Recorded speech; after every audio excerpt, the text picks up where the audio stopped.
Well, let's get more reaction to the federal plan for emissions. Tristan Goodman is President and CEO of the Explorers and Producers Association of Canada. Mr. Goodman, welcome.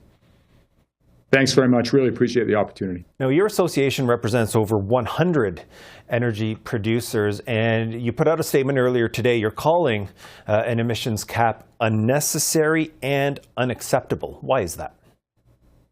Yeah, we do believe it is. It's very disappointing that the federal government has gone down this path. The industry actually, according to federal government-owned data, is moving in the right direction and reducing emissions. And to single out the industry with a cap, I mean, there's not a cap going on to aviation or manufacturing or other aspects. It seems to just be targeting one industry that actually is making headway.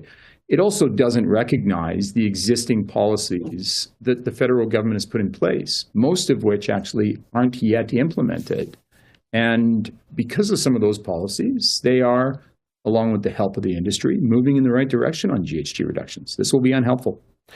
The federal government is including carbon offsets. They're including a decarbonization fund to try and get to that 35 to 38% target. So when you say it's an unacceptable and unnecessary plan, do you take issue specifically with those measures? It's actually not the actual specifics. It's the concept of an emissions cap. That is the main focus that we have concerns with. It's just not needed. And it further adds sort of to uncertainty and the problems that investors will see broadly across investing in Canada. That's the main problem that we have, and it just doesn't recognize the effort that's been put in. Also related to the specific detail that they are trying to get to, the percentages you referenced, the existing requirements actually will get us there. And there's been a number of independent sources saying that, including actually if you look at the IMF, they have work out that indicates that Canada has an ability actually to meet its Paris commitments if these things are implemented. Creating exemptions, of course, here and there on carbon price is not actually going to help that situation for the federal government.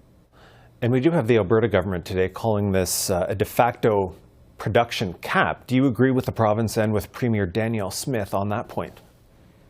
I actually do. I think the reality is that any sort of emissions cap will move at some point potentially to a production cap. We don't know exactly when that will occur. There is various analysis, all, as you can imagine, among very good economists debating that point. But the practical reality is that there are constitutional problems with this. It's better to use other methods that the federal government has already pursued.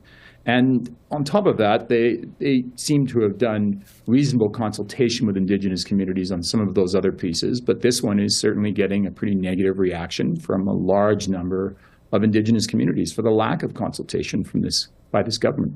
Okay, and very, very quickly, last question to you. The government has put out a timeline for this, putting out draft regulations by the spring with final regulations to come in 2025. So what are you going to be watching for now in the next few months, especially during this consultation period before those draft regulations come out?